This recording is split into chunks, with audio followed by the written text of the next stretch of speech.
Okay, so I want to conclude today's videos by talking a little bit about, so we know that there's comparative advantage out there in the world, right? Now the question I would have, and normally we would spend a fair bit of time on this in class, would be the question of, is this idea useful off of the blackboard or the whiteboard in this instance, outside of the classroom? So comparative advantage I think it's really powerful in the sense of it gives us an analytic response to how do you know that everybody is special, how do you know that everybody is has dignity, how do you know that everybody has something to contribute. And I think that's a really powerful piece with comparative advantage. And if that was as far as it went, it would still be, in my view, worth spending the time figuring out how to understand comparative advantage. But it would also be nice if it was possible to actually figure out comparative advantage in the world, that this was something that people actually use, that we actually can operationalize this. And so how do we know comparative advantage in the world? I mean, obviously we could envision taking all of the possible activities that people could engage in Billings. Let's just limit it to Billings. Or even let's just limit it to our class, right? To the 20 odd people who are still in the class. How would we know comparative advantage? How could we figure that out? Because if we can't, then this is a cool analytic idea, but as a practical thing in the real world, it doesn't have much force. And that might be okay. But I think that we actually do use comparative advantage in our daily life. And the question is how? How do we know this? Now, again, if we think about, I could start drawing up a big spreadsheet here, or a big matrix. We could take all of the different activities down here and the 20 odd people, right? I'm probably not going to have nearly enough room here, but we could take all activities, washing dishes, repairing cars, mowing lawns. We could put all of them down here, and we could go across and we could get everybody to figure out how long it takes them to do these things, or how much energy it takes them to do these things. And then, knowing, right, we go back and watch those videos that I just spent all this time and energy recording to figure out how to calculate comparative advantage. And we do this. And we then go through and we say, well, person one, this is the activity that you're the best in, and person two, this is the activity that you're best in, and you're best at this, right? Is that how we do this in the world? Is this how companies do this? The answer is no. The time and energy it would take to do this would make it prohibitive to actually work this out. Now, some of you may have taken some management courses where they talk about time and effort studies, where they do kind of try and get some sense of how to make production lines more efficient, where people spend a lot of time. Sometimes they might use that to figure out who is the most efficient at doing something and then allocate resources that direction. But I think we can understand that's not how most of us do this. In the real world, how do we figure out comparative advantage? What would provide us with information about where we are most capable? Now, normally we spend a lot of time talking about this in class, and I usually leave the class without a great answer at this point. But the pedagogic technique is not going to work anymore here. So the answer I'm going to suggest is this thing here. Our old friend Price. Price communicates a huge amount of information. If you remember, we talked about at the beginning of the term, social coordination is going to require some means of communicating information and providing incentives to act on that information. Price tells us a lot. So one of the things, now this isn't the only piece of information you might use.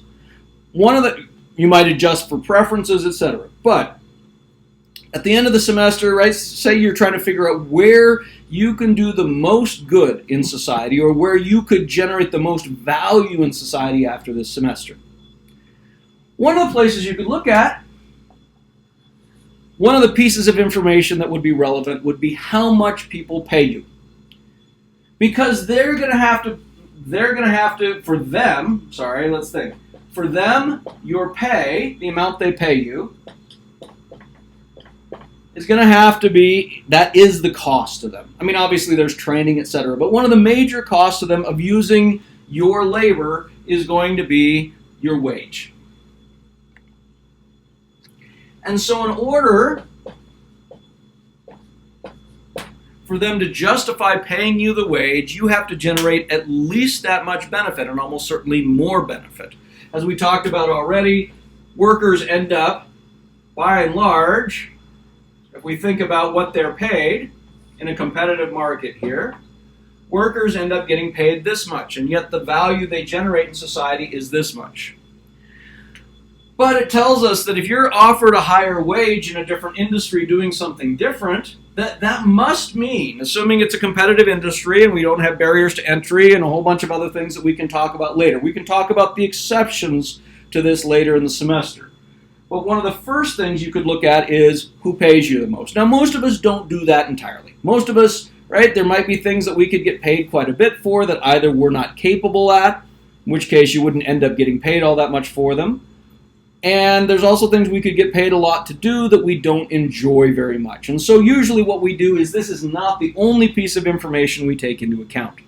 But it's relevant information. For any of you who haven't done this, take a look at the average starting salary in your profession and the long-term pay trajectory. Now, we tend to think that looking at pay is this very selfish thing. But again, hopefully by now you know that price is a very valuable, meaningful tool for communicating information here.